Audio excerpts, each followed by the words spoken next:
For the Twitch to come up. Yes, hello and welcome. This is a Oscars 2022 nominations breakdown. The nominations were just yesterday. We're going to break it all down. We're finishing with Best Picture. So if you want that straight off the bat, just skip. I'll probably put a timestamp in the comments. But yeah, we're going to do it all. And I'm coming from a place of love. I'm coming from a place of knowledge. I've seen most of these, not all of these. As we all do, we have some blind spots, and we'll get into that. But here's the thing. We must make some things clear. As you can see, there's a million tabs. So we're going to go all over the place, including like some crazy places. Point is, this is the Oscars. The Oscars are a bunch of old voters. Usually if you win something, you are part of the voting. Thing is, that skews extremely old. I'm guessing the average age of a Oscar voter is around 60. Again, do not quote me on this. This is just general knowledge. So it is very slanted towards them. That is why you'll never see an animated film usually for Best Picture, or even horror or fantasy or sci-fi be nominated. It sucks, that's just the way it is. Or Marvel especially, superhero films, even though they are the biggest movies at this time. Hell, if you were to ask most people, I'm guessing Spider-Man Homecoming would be more inclined to win Best Picture than any of the actual Best Picture nominees. But that is just the world we live in. That is just how the Oscars work. My bad, I forgot to put the music. But so yeah, we need that knowledge coming in. And also it's a numbers game. At the end of the day, it's what have you watched that you can actually vote for that can actually win. You know what I mean? Some of them will even vote for things that they haven't watched just on the knowledge that it probably should win. I'm guessing Moonlight is probably one of the reasons why that happened. But it's a numbers game, it's a democracy. So that's why there's snubs, and that's why, smaller movies do not even make it in any category because they're not seen enough. But I will show you some that are incredibly deserving and that are big, big snubs. I got like 3 gigantic snubs that are truly disappointing to not be represented at all. So without further ado, here we go. Actor in a leading role. Big time hitters, to be honest. Javier Bardem being the Ricardos I have not seen. I will go into it why very, very soon. But here we go. Benedict Cumberbatch, The Power of the Dog. Western drama. Fantastic stuff. Benedict Cumberbatch is the main cowboy, and he's like a old school, rough and tough cowboy. He has a big secret. But point is, his performance is incredible, especially when you see it against like Doctor Strange. Andrew Garfield plays a real life musical theater man who lived like before his 40s. He died early, and he's the creator of Rent, creator of Tick Tick Boom. This is Lin-Manuel's movie, who directed this. Andrew Garfield plays a real life musical man, which meant he had to sing and he had to act in both equal measure. He nailed both. That is why he's here and truly deserving. Will Smith, easy pick, plays King Richard in the movie King Richard. Incredible performance. It's not one of his best, but it's an easy pick for this category. And Denzel Washington in The Tragedy of Macbeth, I have not seen, so we'll get you back on that in the coming days. I will cover the ones I have not seen very recently, and there'll be a catch-up video. So like Oscars catch-up, and it's obvious. It's the ones that are not released or are literally not easily available yet. There's like 3 of them. You'll see once we get in Best Picture. Supporting role are easy, because Belfast, the 2 older actors, the people that play the grandparents in that film, it's pretty much their story, if we're being honest, if you have seen the film, and they both deserve to be nominated, and both could win. Do not be surprised. That's why Belfast is nominated in all these categories, is mostly because of the grandparents actors. They are that good. Coda is especially special. It's child of deaf adults. I have not seen this film. Can't wait to see it. The point is, he's a deaf actor. He's a deaf man in real life. So it should be an interesting performance just because of that. Jesse Plemons plays a true supporting actor to Benedict. Great that he's here. Probably not nominated. J.K. Simmons, it hurts that I have not seen Being the Ricardos because I love that man. But I cannot. Same thing with Cody Smith-McPhee. He is just an adage to Benedict Cumberbatch's show. Like it really is that much of a big deal. Here we go. Actress in a leading role I will not even speak about because this is where it breaks my heart.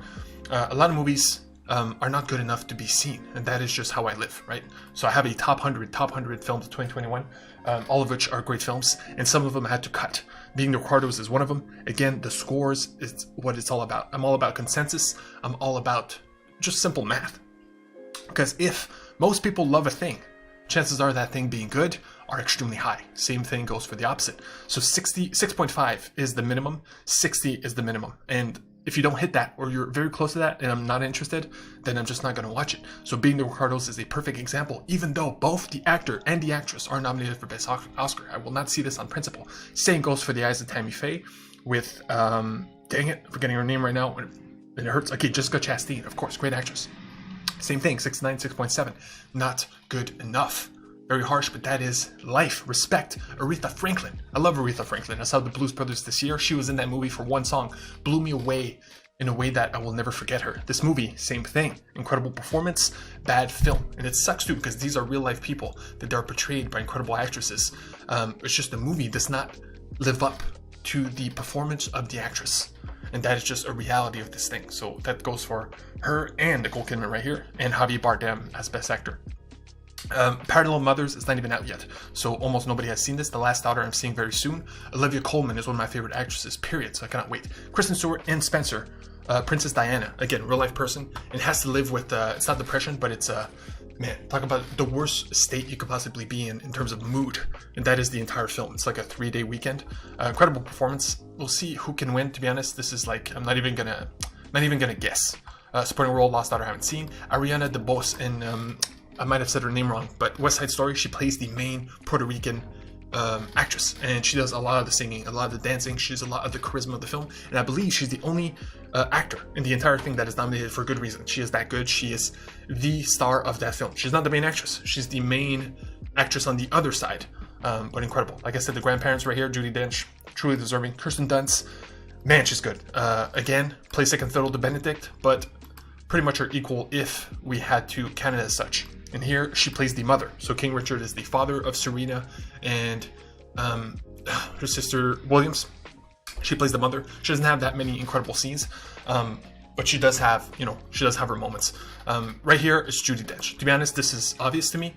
I haven't seen Jessie Buckley, right? And Ariana does deserve it, but trust me, Judy Dench is just a powerhouse of a performance. It's like her film, even though it's not really about her. This is my category, baby. And this is where we're starting. We're going to some tabs. We're having some fun here. Speaking of which, I forgot. Male Performance of the Year, to me, goes to Jake Gyllenhaal in The Guilty. On Netflix. Easy to watch. And it's entirely filmed through COVID. And it's entirely his film. It is him as a 911 operator dealing with a extremely tense situation. So it's pretty much him on a headset the entire film in a desk chair like I am now, which is pretty crazy. So how can you get that good of a performance out of that? You would have to watch the movie to find out. And to be honest, I do not want to say any more because that's all you need. And it's not one of the best movies of the year in terms of consensus, but it is one of my 10 out of 10s. I have only given 13 10 out of 10s this year, and only 2 of which are represented in the Oscars. Only 2 out of 13, which is crazy. And they're only in animated, by the way. They're not even in Best Picture. All the Best Pictures that I have seen are not even close to my top 15, which is pretty, it shows you the world we live in. The youth or the young fan, would not put these films. Again, the older demographic of the Oscar voters. But here we go. This is my category. This is where we'll get into it. This is where I'm talking about stuff. Baby, it's Best Animated Feature. Okay, this is it. This is what I live for. This is what I do. This is what is literally my favorite genre, because it is not a genre. It is a technique.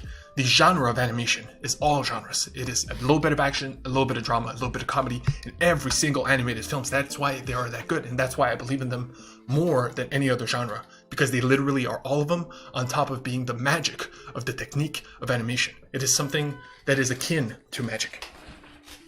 And so the big nominees, of course, are Encanto, which is the latest one, which it has all the recency bias. It has all the hype.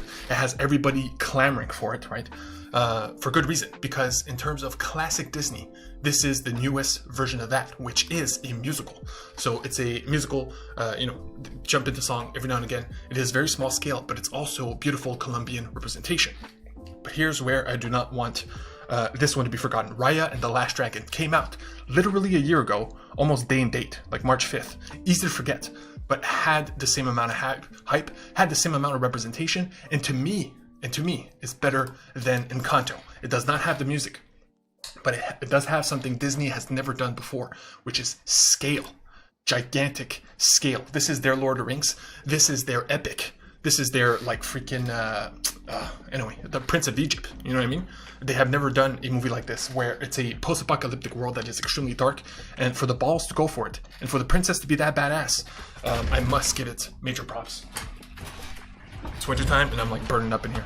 Okay, I just wanted to show you proof that it is as good as Encanto. Sorry for the cars. It'll just be for a little bit. So it's all about scores, right? So you got the people scores, you got the critics, you put them together, you have consensus. That is why it is so important to take both into consideration. And here we go. We got 90, 94. Okay, same thing. Aggregate score 7.5. Highly recommend to do this on any movie because this will give you the actual score that everybody scores it together. 7.5. And right here, 7.7. This just goes to show, not that Raya is better, but that it is equal. It is equal. So if you love Encanto and you're like, man, I like Encanto better, think of, is it recency bias? And should you watch Raya again? Because really, Raya is like, it's special, baby. I hold it in such high regard that I can't even explain it thoroughly. But if we're being real here, okay, let's go back. Sorry, too many tabs. Flea is a documentary, animated documentary about okay, to be honest, we don't know much of the plot. I have not seen this. I will see this in the coming days. I will cover it, but it is an animated documentary, which is very special because it's rarely done. That to have one, period, to have one that is this well received, again 99, which is crazy. It's higher than both Disney films, and to be nominated for animated feature and documentary. So for that, it is special. That is Flea. And finally, Luca. To be honest, I'm not even going to go into Luca.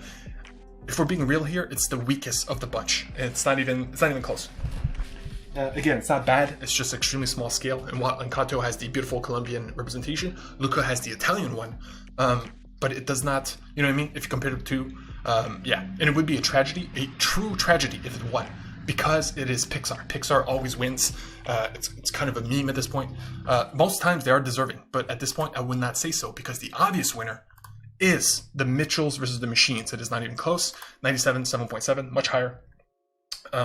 It's just an incredible film. 8.2, you know what I mean? The highest Disney one has 7.7.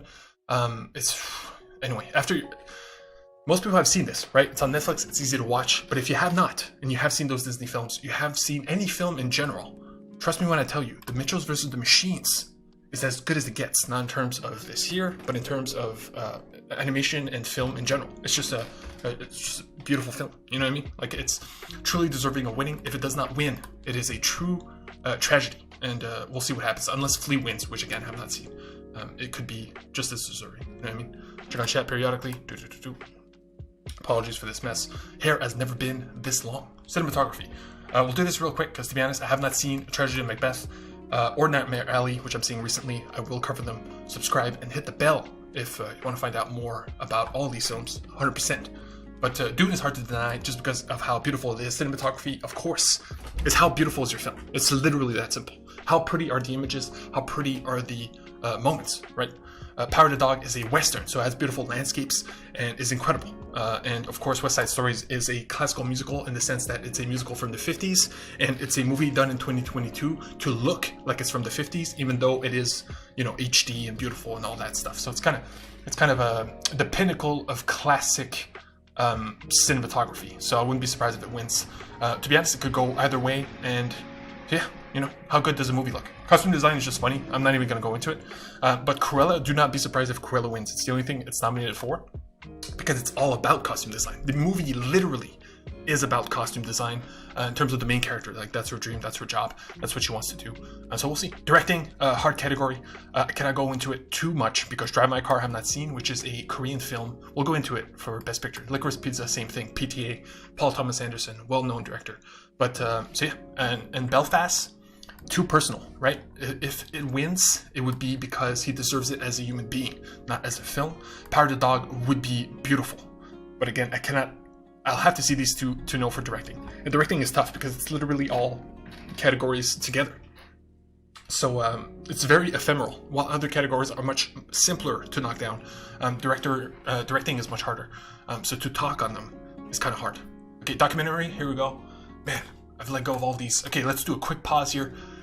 2 snubs, okay? My 2 biggest snubs of the year. The 2 movies that are not on here, period, at all. One of them should be in documentary. The other one should be Best Picture, okay? First of all is Mass. Okay, 95%, 7.7. The reason this one is not nominated is because sheer numbers. To watch this movie is to sign up for something extremely difficult. It is probably the most difficult movie of the year to watch. It's also one of the best. 8.3. Literally scores higher than Mitchell's versus the Machines, which is not only the obvious best animated picture winner, but is one of the best movies of the year, period. I'm plucking top 5 here, okay? So the fact that this one is scored better, again, overall, shows you its quality. But again, this is about school shootings. You take 4 people, 2 parents, 2 sets of parents. So you got the parents of a victim and the parents of the shooter of a school shooting. We're not kidding around here. School shootings are the darkest subject in all of the United States. It is something that happens here. I live in Canada. It happens once every 2 years. In the States, it happens once every few months. It is a dark, dark thing. Probably the darkest thing that happens in our lifetime over there. You know what I mean? It just happens like constantly, to the point where we're almost used to it. All the movies that tackle this subject do it from a lens of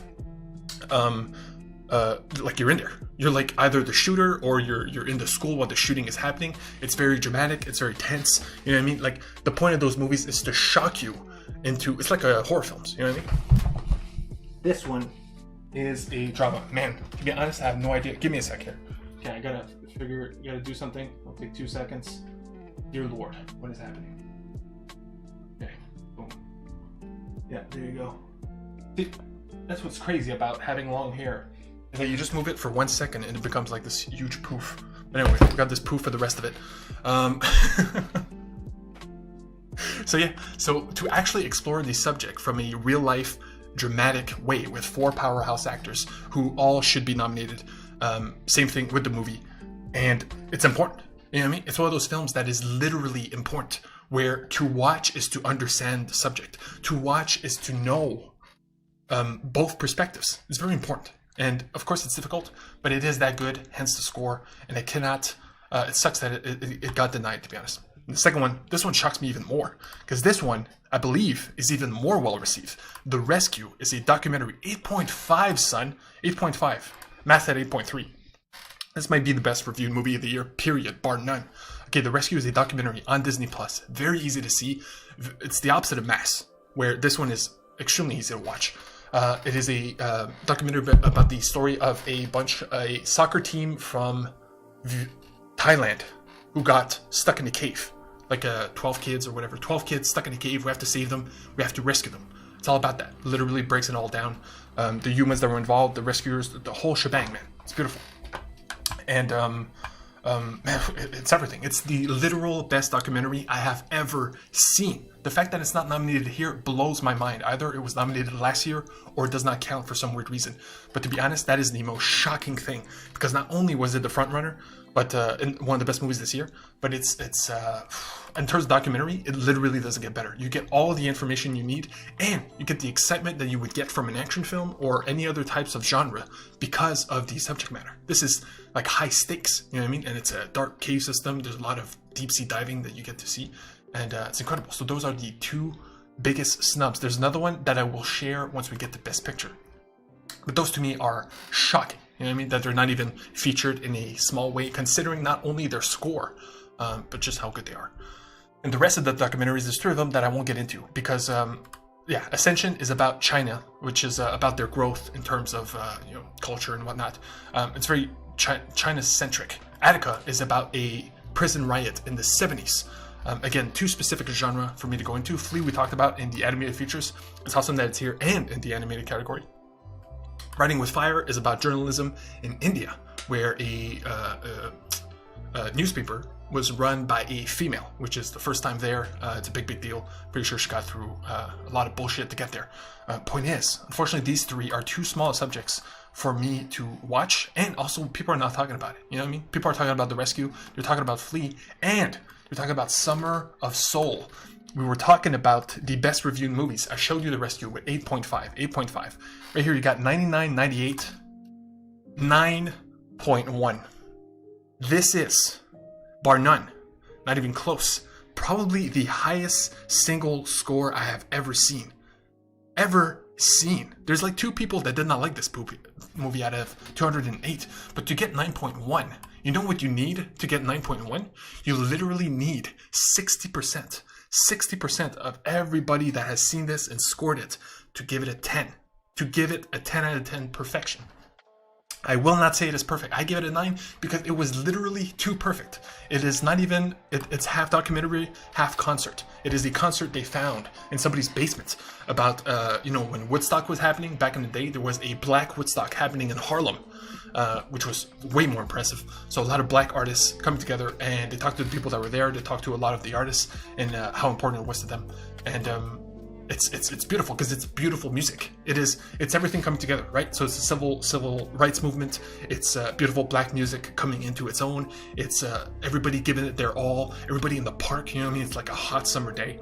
So to be there is not only an event, but to showcase it is important, which is why it will win. It will win not only because look at it. 9.1 is insane. I have never seen anything above a 9. That's crazy. That's just crazy. And yeah, I do agree. But again, I would say The Rescue is better. If I had to choose between The Rescue and Summer of Soul, I would say The Rescue. Easy. Because Summer of Soul at the end of the day is just a concert. Even though it's probably, one of the most important concerts of all time. So yeah, sorry I had to go into that, but yeah, it was pretty important to me. There we go. Keep it going. International, baby. What else I got? Okay, all these tabs are for soon. International is interesting. Drive My Car is actually nominated for Best Picture, so if we're being real here, it's probably going to win. Flea is cool to see, so we'll see. Hand of God is an Italian film. I want to show you something. Hand of God is one of those hard cuts. Okay, it's one of those hard cuts. Look at this, 7.4, 83. I should, on principle. On principle, I should watch this. But first of all, interest is not there. But usually that does not stop me. But 7.3 will stop me. 7.3, in comparison to all the others that we have seen right now, is not good enough. I know it's harsh, but that is the life. I have a list here of the 100 movies I've seen this year. I literally scored everything.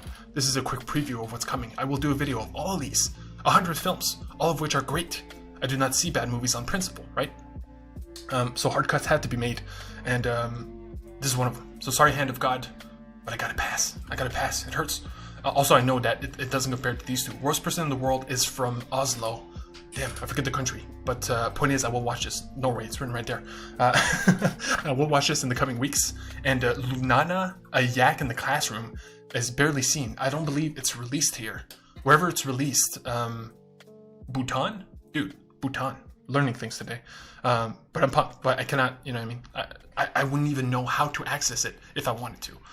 So obviously the two that are going to win, Drive My Car or Flee. A Hand of God out of nowhere. Maybe. And Worst Person in the World should be interesting because it's a comedy drama, so I cannot wait. About a girl being like promiscuous, so it's about a girl in their 20s getting out there, you know what I mean? So it should be cool. The fact that it's nominated in the first place is surprising.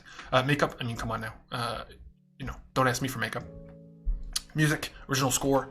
To be honest, I'd rather not go into it because the score is weird. Like Encanto was here, so that would mean it's soundtrack, right? Which is fully deserving. But if that's the case, then In the Heights should be here, which by the way is my third snub, but I'll get into it very, very soon. So yeah, it's kind of weird. So really, I could not choose here. I could not choose. Like, Don't Look Up for soundtrack. Like, anyway, ridiculous. Original song, I do want to get into, Bo. Somehow You Do from 4 Good Days. 4 Good Days is not nominated for anything else. I had to look it up. It's one of the worst reviewed movies of the year. It's pretty crazy. It's not one of the worst, but like, relatively. It's crazy that it's here. So it must be one hell of a song. And to be honest, like, I've seen King Richard and I've seen Belfast, and these songs do not jump out at me. But the two obvious ones are No Time to Die from James Bond, which, by the way, the newest James Bond, which is the last of the Daniel Craig films, has an incredible opening. Has one of the best openings of them all. And right when that opening ends, which again is perfection, they jump into this song from Billie Eilish, which I've never been a true fan of. But dear Lord, when you're sitting in that theater and you're hearing Billie Eilish sing this sultry song, it's unbeatable. It's a top 5 James Bond song. It's incredible. But you know what's better? Dos Oroquitas, baby. Dos Oroquitas is the sad song that plays in the saddest scene of the film. Encanto, this is when it all comes together. This is when you get the origin of everything. This is when you learn why the movie exists in the first place. The song's in Spanish. Very important because it's background to the scene. That's why it's beauty. It's beauty in both the scene itself and the fact that the song complements it so perfectly. But there is an English version, which most people do not know exists, sung by the same singer that is as beautiful.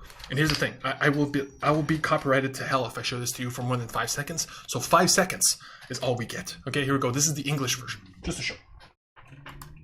to fall apart to reunite. Wonders await you. Just Is it? I love playing 5 seconds of songs just because it's so sad, you know? Like, that's it. But trust me, if you love this song originally, please just write Dos Oroquitas English. You'll find it. Takes 2 seconds. It doesn't even say it in the title, you know what I mean? But it is such a find, you know what I mean? The original song is sad. You would not listen to it on your own, especially because it's in Spanish. But this English version is so uplifting. It's so beautiful that I have it and I could listen to it daily without any issue. So please, Dos Oroquitas, let it win, because by God, does it deserve it. Okay, Best Picture. Here we go. We're here. We made it. I forgot to check out a bunch of tabs, but here we go. This is why they're here. Where? Okay, wait. We're gonna come right back. We're gonna come right back because there's only a few more categories, and these we're not even gonna get to. Production design, I'm good. You know what I mean? It's the sets and whatever. Short films, I will literally cover all of these. There is a theater near me and near you in your city, if you live in a city, that will play all of these. It's one of the best things that I see every year. It's incredible. It's like 2.5 hours. You see all of these shorts back to back. So the competition is fierce because you literally see all 5 live action shorts back to back, with some that were nominated but did not make the cut. It's incredible stuff. I will cover them all like I did last year. Visual effects, give it to Dune, but it's kind of cool that like this is where Spider-Man is, Shang-Chi, No Time to Die, and Free Guy. Free Guy, very much deserving, you know? But Dune will win just because it's Dune. That's how it goes. Sound, I don't care. Writing is surprising to me because all of these, most of these I have not seen. And it sucks too because I only have like 3 blind spots, and it just so happens that the 3 blind spots I have are nominated for writing. So don't look up Licorice Pizza, Worst Person, The Lost Daughter, Coda. 5 movies. 5 movies I'm seeing like tomorrow or after tomorrow. Literally, like I have my tickets already. Painful. That's how it goes, so I can't talk about them. But here we go. Best Picture. Luckily, I've seen at least half. So I can, like, here's the point here. The point here is me telling you, should you watch these films? Like I told you, I have seen over 100, right? And only 13 I've gotten 10 out of 10. To me, they're not perfect, but they're as good as can be. And none of them are in Best Picture. Not a single one. Mitchell's versus the Machines, Raya and the Last Dragon would be the only 2, but those are nominated for Best Animated Feature. So it shows you that, look, go see Spider-Man Homecoming. If you've seen the other Spider-Mans, go see Spider-Man Homecoming other than these films, because I promise you will have a greater time. These are not the actual best movies. They are the Oscars Best Picture. It is a very different thing. So within that context, that does not mean they're bad, of course. Of course, they're all incredible films, and they're all worth watching. But I'm just saying, if you want to have a good time, if you just want, you know, a good, just, you know, anyway. And here's the breakdown. I will show you all of these, even the ones that I have not seen. I will tell you what they're about at the very least. So just go with your gut. If you're feeling like, I want to know more about this, you will probably not be disappointed. That's the essential thing. By the way, Sound of Metal, I skipped editing. I think I skipped editing. To me, editing is like best movie. You know what I mean? Best editing means it's tight. It's like you're not going to take anything out. You're not going to add anything in. It's like just a tight film. Sound of Metal won last year. And Sound of Metal was my number 1 of last year, if not number 2. But yeah, editing's interesting. We're in The Last Dragon. So here we go. We're doing in order, baby. We're doing Belfast. Scores are high, but not that high. Belfast is a family film. It's in black and white, very specifically. Should have set this up better, but whatever. Black and white, very personal film. When this movie was announced and when the first critics saw it, everybody was like, okay, this is an obvious Best Picture nominee. And they're absolutely right. But the thing is, this will not win. This is guaranteed not to win because it is too personal. It is literally a director going back into his own life and presenting it cinematically. The thing is, with a person's life, it is limited. That is the difference between a story and a person's life, is that, unfortunately, if we're being real here, a person's life, not that exciting. Especially if it's your own, you know what I mean? It's a rough thing, but yeah, and like I told you before, because of the grandparents being nominated, that's what it's about. It's about, family, family dynamics, and I believe it's in Ireland, right? Belfast, Ireland. So it's about like the Civil War back in the 60s. But yeah, this is one of the ones that I would easily not recommend unless you're interested in... Man, that's a tough one. Watch the trailer, come back to me, okay? You won't be disappointed, but you'll also won't be surprised or shocked or anything.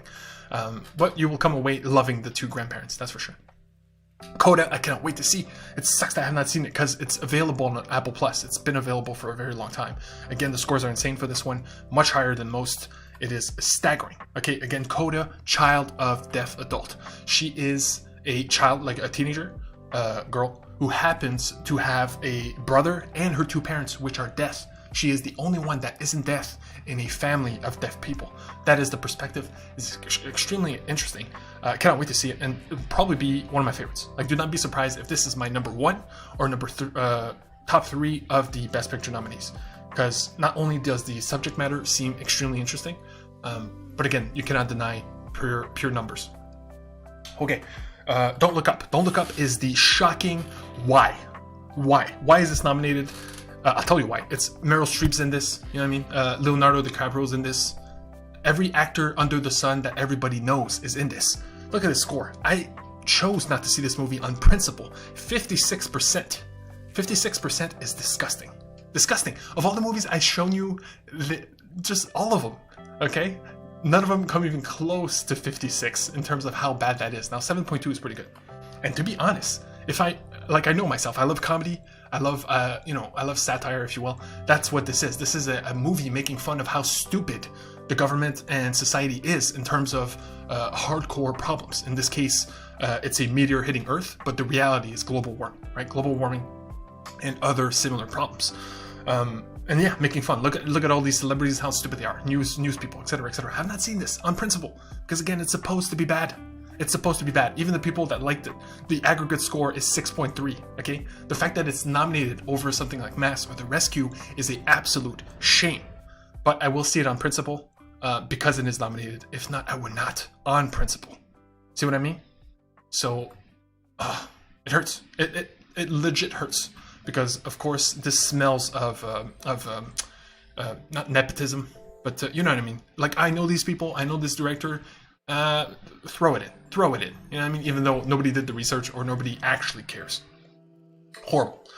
Anyway, but it's the only one. It's the only bad one. And usually there's always a bad one. Drive My Car is interesting. Have not seen it. By the way, Don't Look Up. 2 hours and a half. 2 hours and a half of like, I gotta trudge through it. Painful. Drive My Car. It might be good, by the way. It might be good. I might be wrong. Drive My Car. 3 hours. 3 hours. But here's the thing. Here's the promise, right? So you got Don't Look Up. 56%.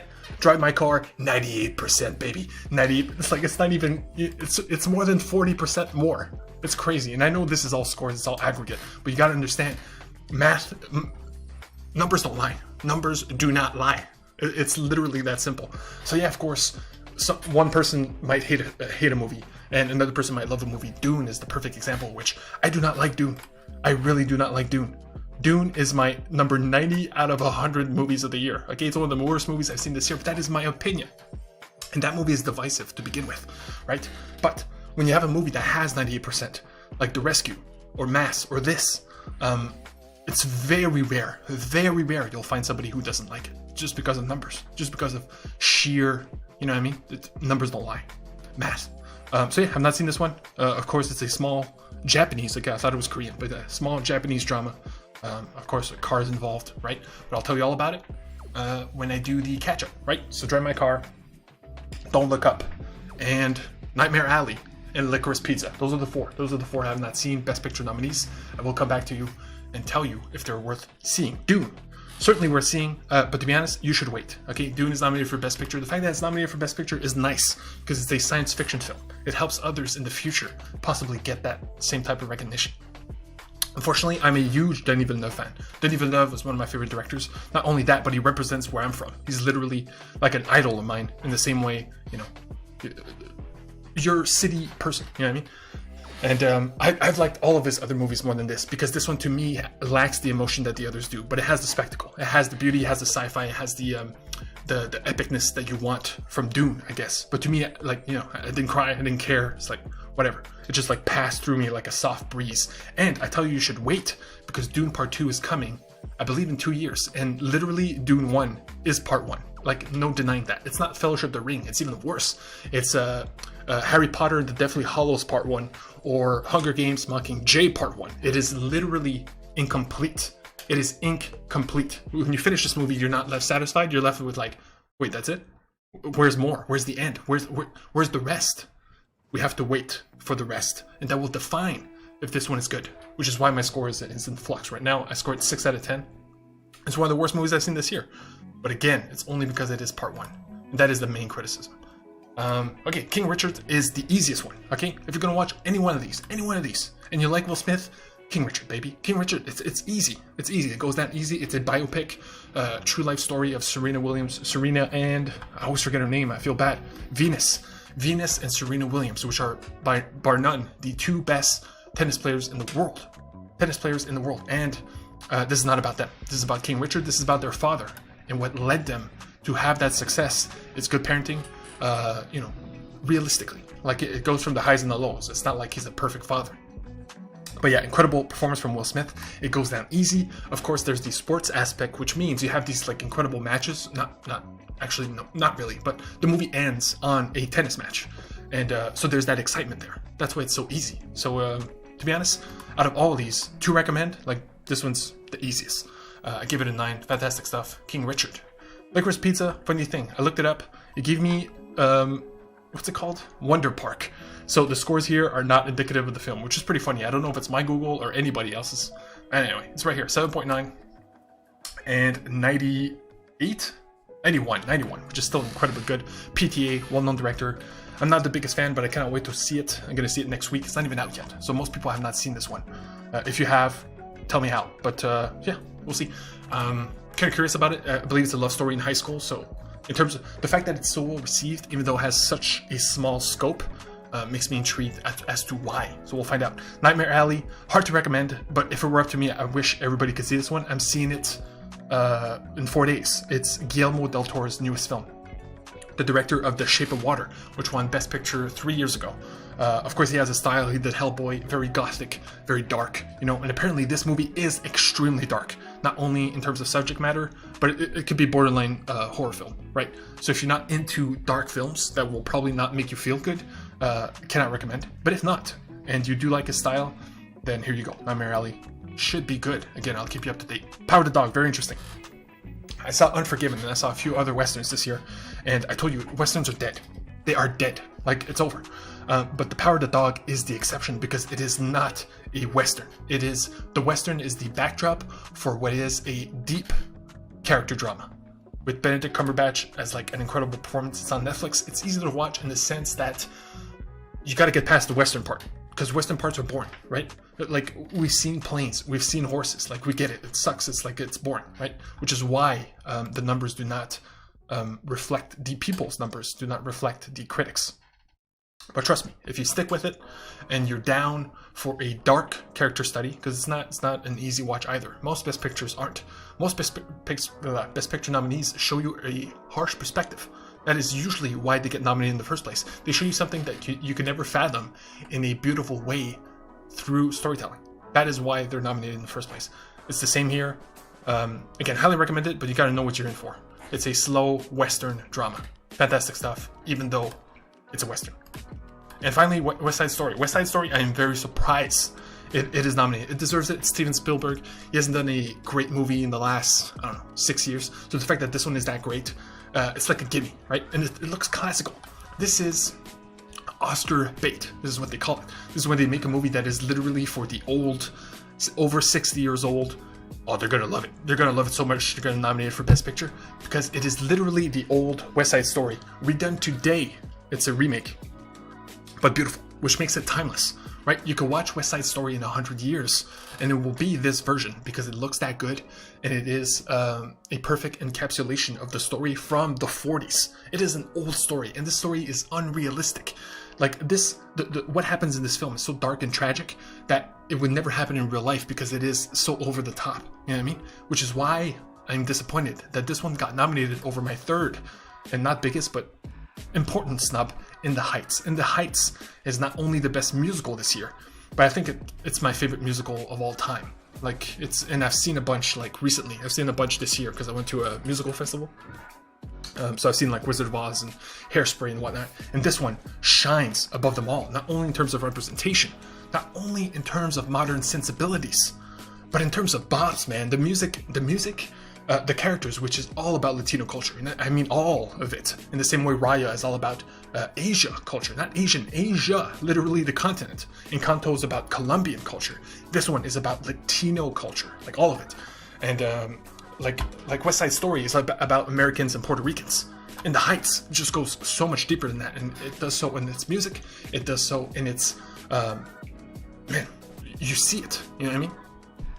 It's such a fun movie too. West Side Story is dark and depressing. Like it brings you down, and like if you do not know the original story, you'll be like, damn. Like I didn't know I was signing up for. Like broken. You know what I mean? Like it's crazy. I finished this movie and you cannot feel good after watching West Side Story. Literally. Nobody on earth finishes West Side Story feeling good. Well, In the Heights, it's the absolute opposites. It is uplifting. It is realistic. It has all the music you want, the direction you need, and I cannot recommend it enough, especially compared to West Side Story. Even though I get it, and I'm not going to take it away from it, but I'm just disappointed that West Side Story is here, and In the Heights isn't. And that's pretty much it, baby. That's the Oscar breakdown. I will do, man, all these movie stuff. Like, this is it. This is it for the coming weeks. You'll see a top 100. You'll see a top 15 that is edited and tight, like a 5-minute thing. I will break down my top 100 because I'll do 100. You'll see scenes of every film, and I will literally do a live stream breaking them all down. It's crazy. Like, who has seen over 100 great films this year? Not many people, and I will show that to you. The proof is in the pudding. And yeah, other things, you know, normal stuff. Benedetta is the fourth. I mean, it's not a snub because, like, of course, this would never be nominated. But if you want an actual great movie, I would recommend about all the best pictures is a religious lesbian film. Okay, that's why the 6.7 there, and it's a hard one to recommend because it is so religious and it is so lesbians. But you know, if you're down, you know, if you're open-minded, like, dear Lord, Benedetta, please. It's the best lesbian movie ever. You know what? I'm gonna end on that because I'm dripping, and you can't beat lesbians. Like, it's too good. It's too good. So again, my 4 snubs, the 4 movies I would recommend above all of these, seriously, above all of them. The Rescue documentary on Disney Plus, very easy. Mass, the most difficult movie you can watch this year. But if you want to understand the darkest subject of our time, which is school shootings, Mass is the way to go. Very hard, but very rewarding. In the Heights, if you want good music, you want good bops, you want to move, you want it all, you want culture, you want representation, this is it. In the Heights, you will not have a bad time, I promise. And finally, Benedetta, religious lesbians. It's lesbians in the convent, very ballsy, but it takes that and does it beautifully. It's Brokeback Mountain for lesbians in a convent. That's all I gotta say. And that's pretty much it. Mitchell's vs. the Machines, Ryan the Last Dragon. Those are the ones. Those are the ones in my top 15 that none of these are. Okay, but again, look them up. They're all worth watching. That is always the case, except don't look up, but I'll keep you updated. So until next time,